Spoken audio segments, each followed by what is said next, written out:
They want the critical and analytical skills. They want somebody who can, work independently in their team as well. So, what is the one mistake student do during their? Me, I use LinkedIn more than I use Instagram, right? And nowadays, if I say it to anybody, they won't believe me because Instagram is the new Gen Z thing that everybody does. What is the importance of projects as a fresher, as you are hiring a fresher? Hello and welcome back to the fourth episode of Block Talks. Today, I'm Ubaid Ashraf. I'm thrilled to announce our new guest, Neha Gupta. She's managing business development at Web3 AI and fintech recruitment companies. Moreover, she is conducting interviews of GDC and uh, mentors at various hackathons. Without any further delay, let's call Neha Gupta. Hello, Neha. Thank you for joining us today. Yeah. Hi, Ved. How are you? Fine, fine, fine. What about you? I'm doing great as well. Without without any further delay, let's talk about your journey. Got it. So after 12th, basically, I got into BBA. That's also a dramatic story. I actually, tried to get into eco honors, but it didn't happen. So then I went into BBA, and from there, I completed my college in 2021. It got extended due to COVID, as we all know. And from there, I just got into internships because, at the time of corona, it was all a lockdown, right? So we couldn't do anything else, so I went into internships directly because I didn't want to waste time at all. There I thought that I was made for marketing, but apparently I was not. So I got into HR, and it somehow worked out for me because I realized that I'm a people's person. Then I got a PPO in a company very soon, like just after the 2 months of internship.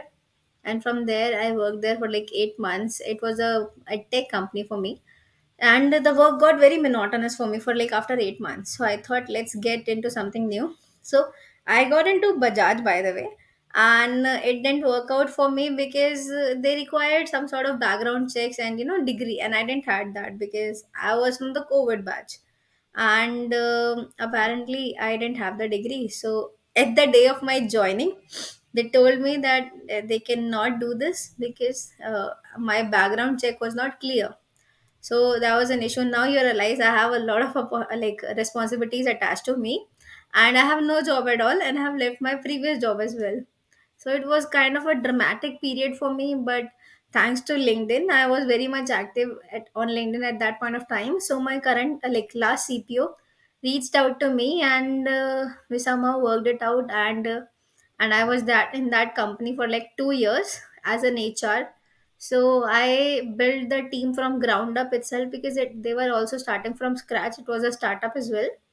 And now today I am in the Reliable Jobs TRJ. It's a recruitment company, as you just introduced as well.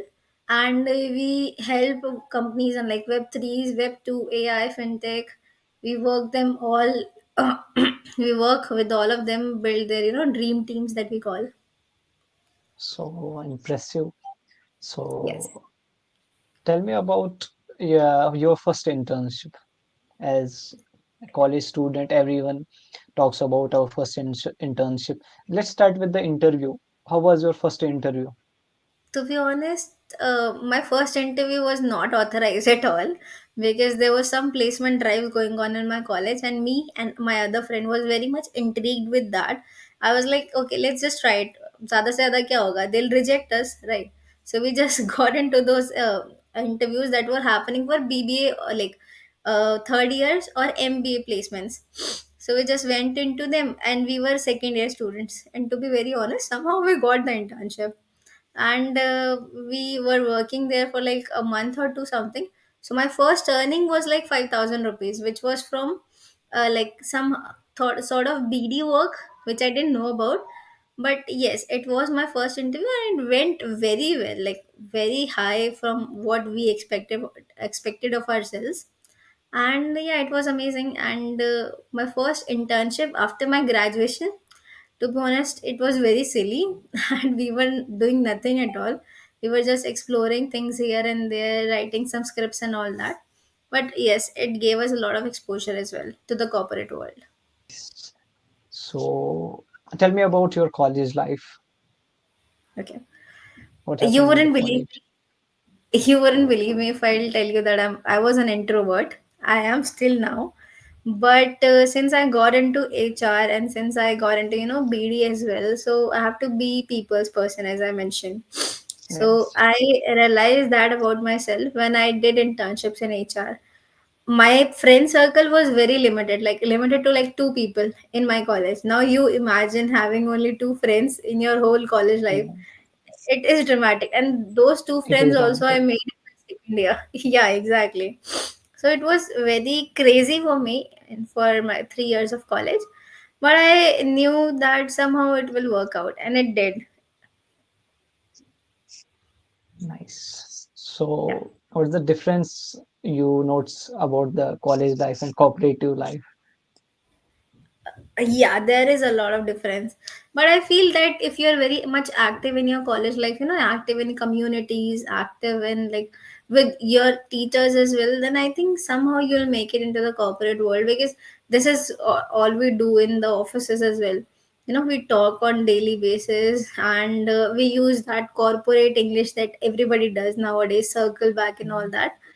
And yeah, this is we follow up with things and all those other things. So I feel somehow if you are a very active student in your college life, I think you'll make it in the corporate as well, because you have to be very extrovert. And if you're working from home, so it becomes a little more difficult, because now you have to be on the same page with everybody that works in work from home job, right? So you have to be very active in the community, in the group as well, to make sure that everybody is aligned with each other. So these are the things that I feel you can do if you're very much active in your college life, but you're not if you're a bore like me. So it'll be very difficult to adjust in your initial days, but rest I think will come along with time. As I mentioned that you are recruiting for Web3 AI. So Yeah. just for our viewers, can you tell us about Web3 and AI? That what are the requirements for these? See, I'm not a very technologically sound person. I'm an HR. I am built for an HR. But I feel how I got into Web3 was I wrote an article in, when I was working in a tech about Web3, like how does Web3 impacts Web2. There I got to know that Web3, gives you a lot of like access to your data, which in Web2 we do not have, right? So that was something that intrigued me, and that is how I got into Web3 as well. So I feel to get into Web3, the first thing you need to know is that crypto and blockchain are very different. It is not the same thing, right? Crypto is part of blockchain, but it's not entirely blockchain, and even blockchain is a part of Web3. Yeah. Blockchain is also a part of Web3, but not entirely Web3. There are a lot of things that are happening into Web3 on daily basis. So for somebody who is very new and wants to get into Web3 space, I would suggest to, first of all, you have to get your foundation very strong. If your foundation is strong, even if you guys are a software engineer students, right? So you would know that if your foundation is very strong, your code will work. If it's not, then somehow like find a lot of bugs, right? So that is what happens with Web3 as well. Your foundation needs to be very strong. There are a lot of articles coming on daily basis, so you need to study them. You need to make sure that whatever field you want to go in, if you want to go in fintech, you want to go in finance, gaming, anything, there are a lot of fields in Web3 as well. You just need to be very clear about the thing, the path that you want to go into. Suppose you want to go into gaming, right? So you need to find your passion into that thing as well. You need to find the skills that you want to achieve and learn. And most importantly, find a mentor, because I feel without a mentor it gets a little difficult. I didn't had a mentor, and things for me was a little difficult, because I was transitioning into a lot of things. But yes, if you want to get into Web3 in initial days as well, so get a mentor. You can find anybody on LinkedIn. If you message 100 people, I think one will respond. and that one person will give you a path to like how you can get into web3, and what are the right skills for you to learn. And right now we have so many AI models, chat gpt and all those things as well. They can tell you a lot of things about web3 as well, right? So get your foundation correct, get a mentor, learn the right skills, make sure that you want to get into this field. If you want to get into finance, make sure you want to do that. If you want to get into gaming, make sure you want to do that. Just make your path very clear, and from there I think things will be very much clear and easy for you. And always read, always network, because these are the things that comes along the way. You always have to make sure that your communication is very strong in web3. Because in web3 there are a lot of events that are happening on daily basis as well. If you go there, even if you don't know anything, people will give you so much knowledge about the space, because web3 community is so small and so concise that everybody is somehow related to each other.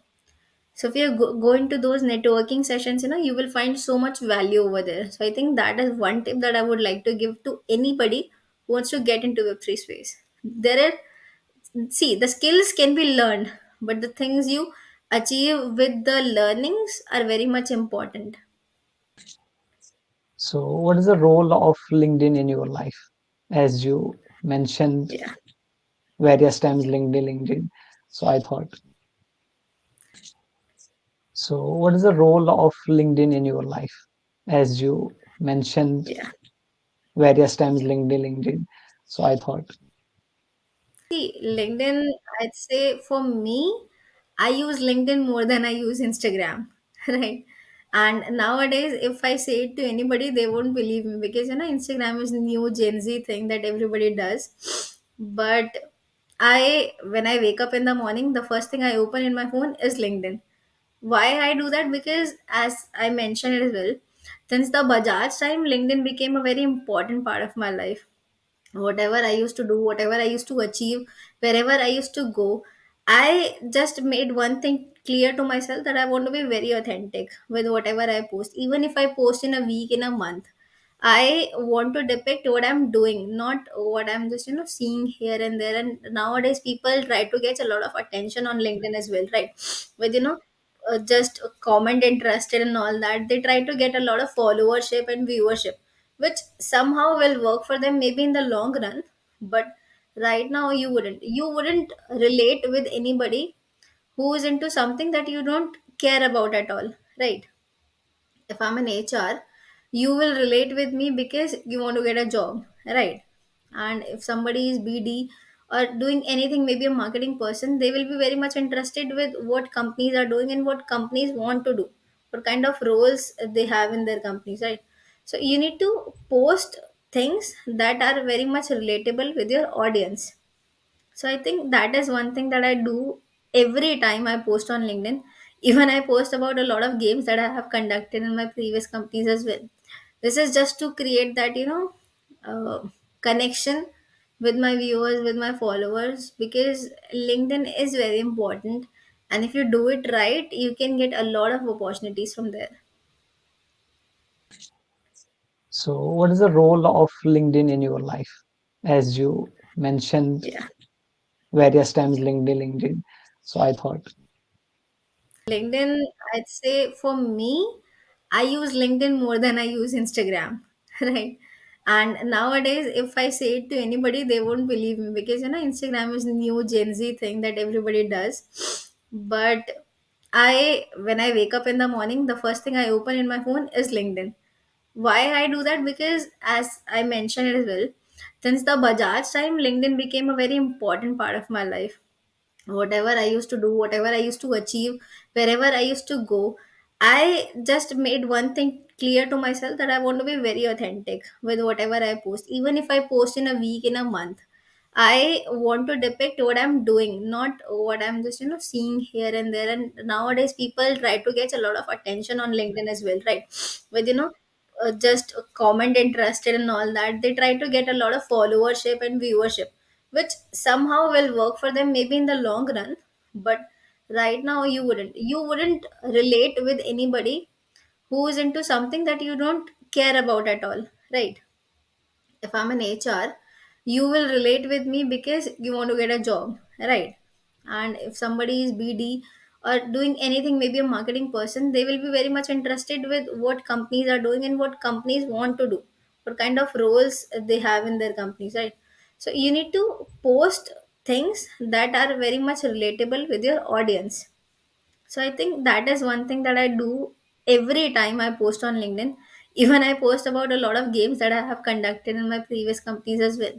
This is just to create that, connection with my viewers, with my followers, because LinkedIn is very important. And if you do it right, you can get a lot of opportunities from there. Right. So let's talk about your position as Okay. if anyone wants to be an HR. What's the roadmap for that, and Okay. how did you So get that in this? it's a very interesting question. I feel to become an HR, it's very much important that you understand if you want to be an HR or not, because it's a difficult job. You need to be connected with everybody on every single day. It's HR doesn't do that rangoli thing that everybody talks about on LinkedIn, or Hmm, every other day they are like कि HR का काम बस रंगोली बनाना होता है दिवाली में. It's not like that. not To like be that. very much honest, it's very much, you know like, you have to very authentic with yourself, I feel. Because if you see, everybody wants feedback and everything. You want to apply for a leave, you will go to the HR. You want to That's check about your salary, you will go to the HR. You want to check what's about your job status, you will get to the HR. If they don't reply you, they'll be like, okay, HR to maze maar rahe hain. But it's not like that. It's a difficult job. And if you want to be an HR, you have to make sure that you have to be that people's person that everybody wants. Everybody doesn't have to like you, but you have to make sure that you care about the people that are there in the organization. So the roadmap, I would say, like, get a lot of knowledge about how HR things works, how an organizational map works, and start with connecting with people, with the right people on LinkedIn. Start getting into internships. I feel internships are very important. There you will get to know what your interests are. I thought that I was made for marketing, but I was not. Once I did an internship, it was very clear to me that marketing is not my cup of tea. And then I went into HR. Then I felt, okay, HR is something that I can do. So do the internships. If you still feel that HR is something that you want to do as a long term career, then get into good companies. Do as much interviews as you can. This was my mantra, to be honest.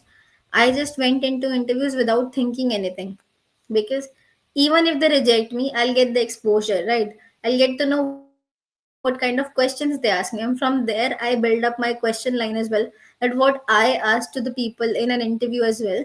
And yes, from there things grew on me. I worked for a company for like 2 years, and interviewed a lot of people for like tech or non-tech positions, and now I'm in the reliable jobs where they actually work directly with the candidates and directly with the company heads as well, to hire them the best talent. And I feel the RJ is something that giving me a lot of opportunities and a lot of insights about the recruitment world as well. Because first I was just working for a product based company, and I was hiring for them right. only.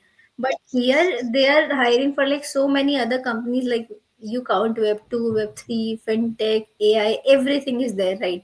So I feel, and they've hired a lot of people in the past 1 year as well. So if they are someone who really cares about the candidates, and if you do, then you can be an HR. There is no roadmap, to be very honest. You just do your graduation and get into some internships. If you like it, then you will somehow climb the ladder as well.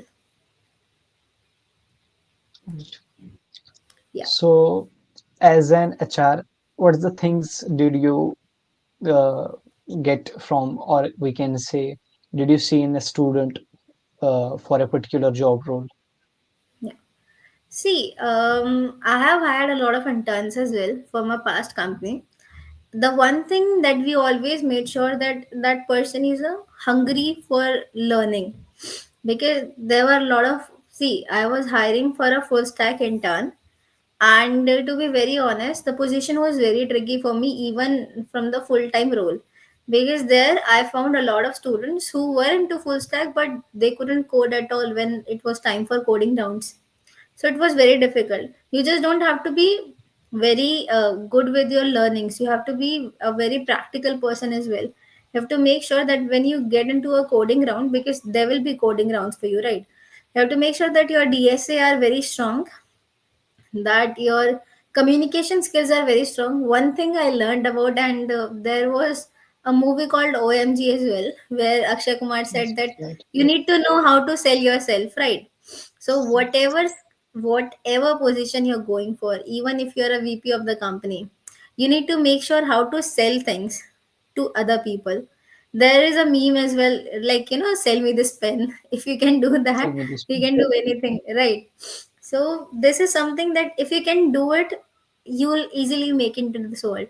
Even if you're going for an intern for a full-time role, and that's what happened as well. I was hiring for that person, and I found that person, like, who was very communicative, who was very strong with their communication. They knew what they're doing. They knew they want to get into full stack, and was very hungry for the, learnings as well. And our tech team found them very strong with the coding rounds as well. So again, as I mentioned, skills can be learned, but these things need to be developed with time. And once you do, you will make it into the corporate world. Tell me about the resume, as Okay. everyone goes behind the resume कि resume अच्छा Yeah. होना चाहिए. After Right. that, tell us about that. आपकी नज़र से resume कैसा होना चाहिए See, या होना basically, a resume for everybody is, that first impression. The HR doesn't know you, but they will judge you on the basis of your resume, right? So it has to be very sorted. I have learned it through the time that, if you make a 2 page or 3 page resume, it wouldn't work out for you. I've done that. I made a 3 page resume when I was like, when I did my 2 or 3 internships, and it never worked out for me. Come on, I have only done 3 internships and I've made like a 3 page resume. They won't even turn the page to check out my next internship, right? So it wouldn't right. work out. It has to be very crisp, right? If you're going for a job which needs a lot of analytical skills, you need to make sure that you're adding a lot of numbers, that you did this thing, you streamlined this particular thing with 50%, let's say 90%.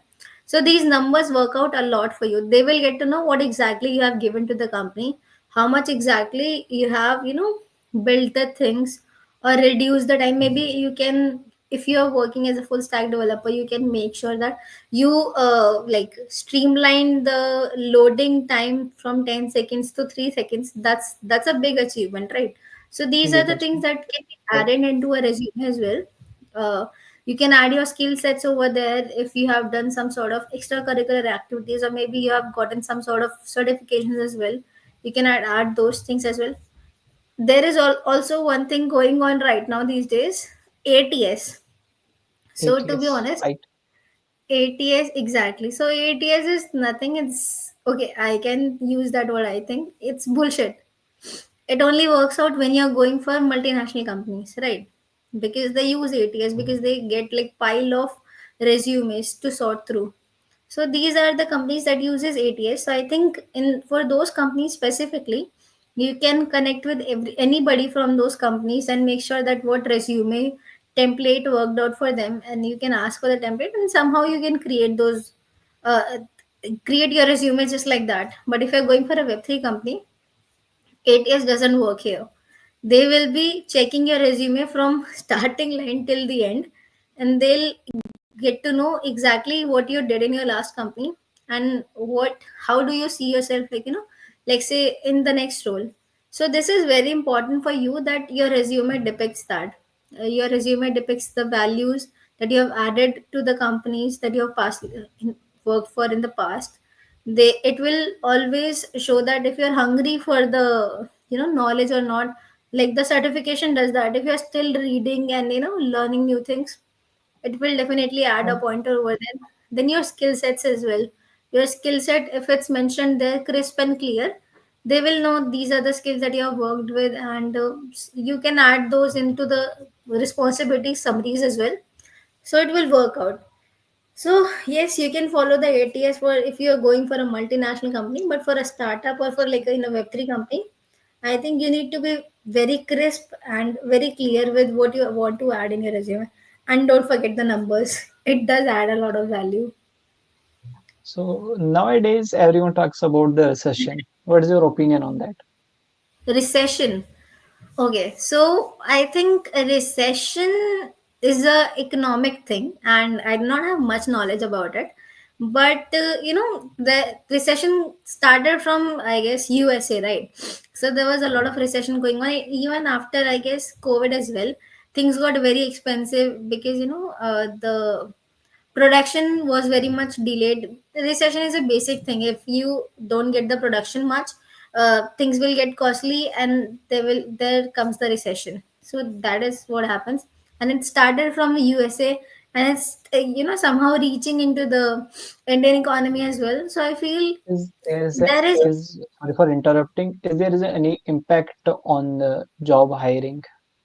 it is it there are a lot of, because because of recession, like there are less jobs right now, and people are more qualified for the things, and somehow you get rejected on the basis of this, that you're overqualified for the job. Nowadays Google and some big names also laying off the talent as well. So I feel recession is something that impacts the most in the job industry.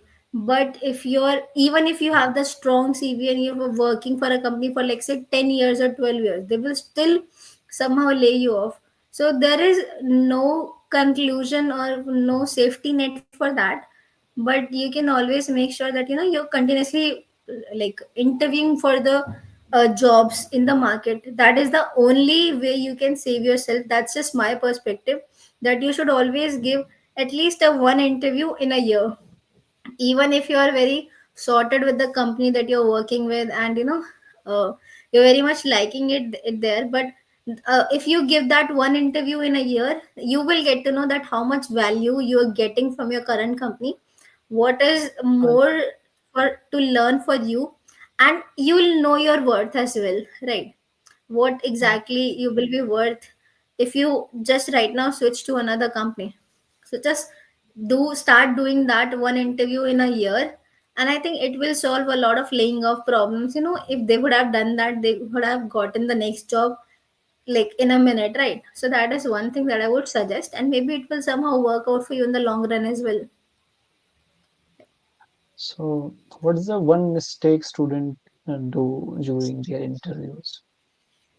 I think they get nervous because I've interviewed a lot of people, and even not just the students, I've seen a lot of experienced people as well, that they get nervous. They don't know how to showcase their skills.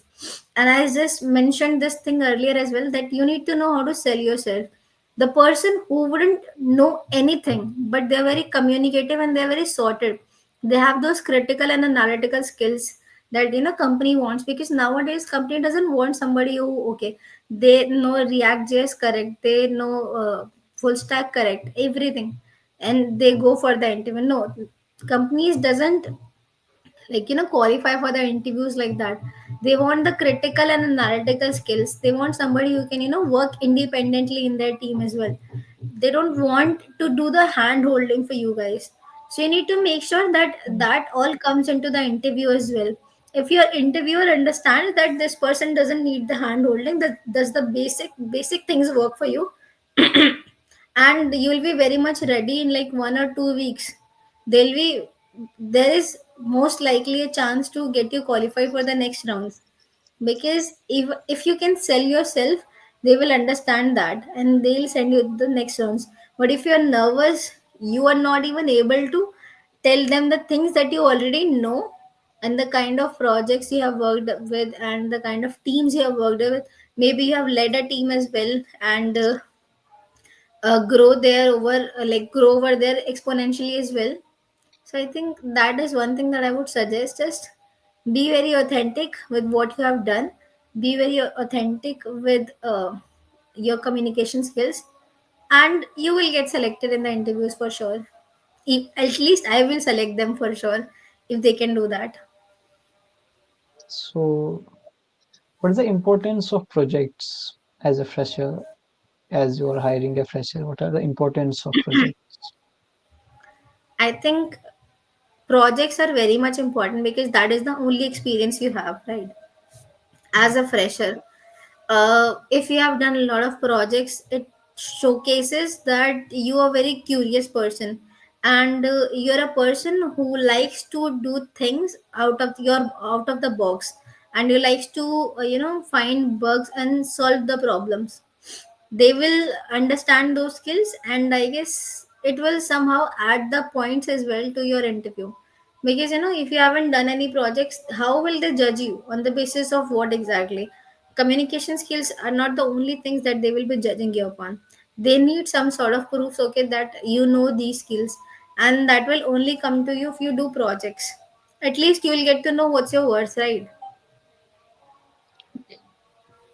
So, let's go for rapid fire questions. So, does Okay. CGP matter?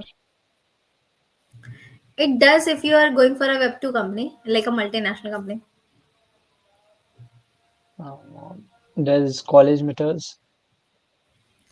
It does again if you are a IIT, IIM person, you are graduated from XLRI, it does. But if you are from some any other college, it wouldn't if your skill sets are right and you know what you're going to. What about the branch? Again, unless and until you're from IIT or IIMs or any other college that has branch, it does matter. But if you're not, then it doesn't. See, it only Okay. matters when you're going for like, Deloitte's or Big Fours or all those MNC companies. It does matter. It adds a lot of value that, you are an IITN or something like that. But if you're not, it completely fine. There are a lot of people who hasn't been graduated from IITs and IIM, but they're still, are in the really big companies earning a lot of money as well. It doesn't matter. Did freshers get job without any experience? No.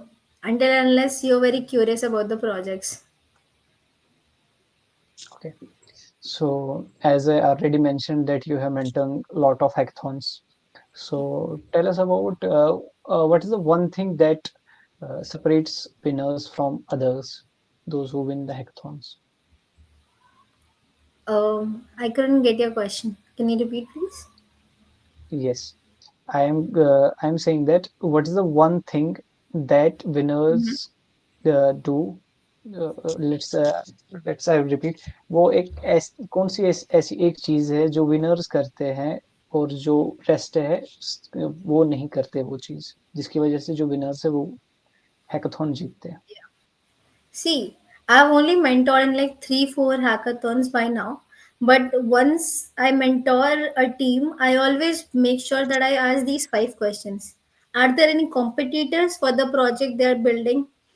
Have they done any sort of analysis, financial analysis, how they want to make the money out of this project if it works out for them?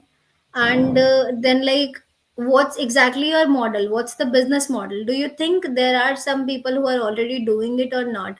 How will you make sure that people adapt to this thing? There are a lot of projects as well, which are very similar to what we have right now.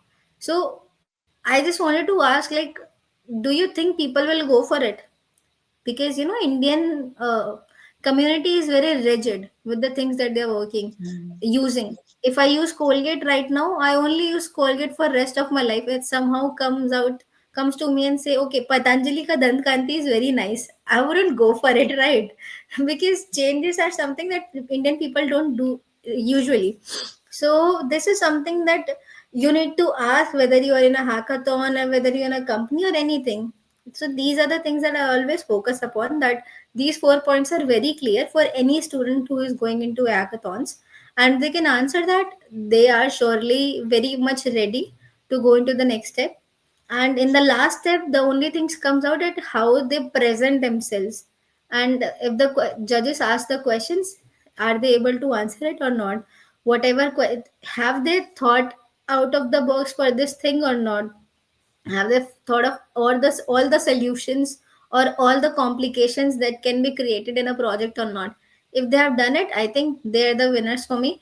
And that is what differentiates them from the losers, right? I wouldn't call them losers. I will call them people who are still improving, right? So Still improving, right? exactly. So you need to make sure that you think of all the things that can be go around this and can be questioned. And I think there you can become a winner for sure. Okay. So Yeah. my last question is there is any advice for all of the freshers or the college students? The one advice that I think, not just to freshers, even to full timers, tell them is that always work upon the skill set, because not everybody can be a pass out from IIT IIMs.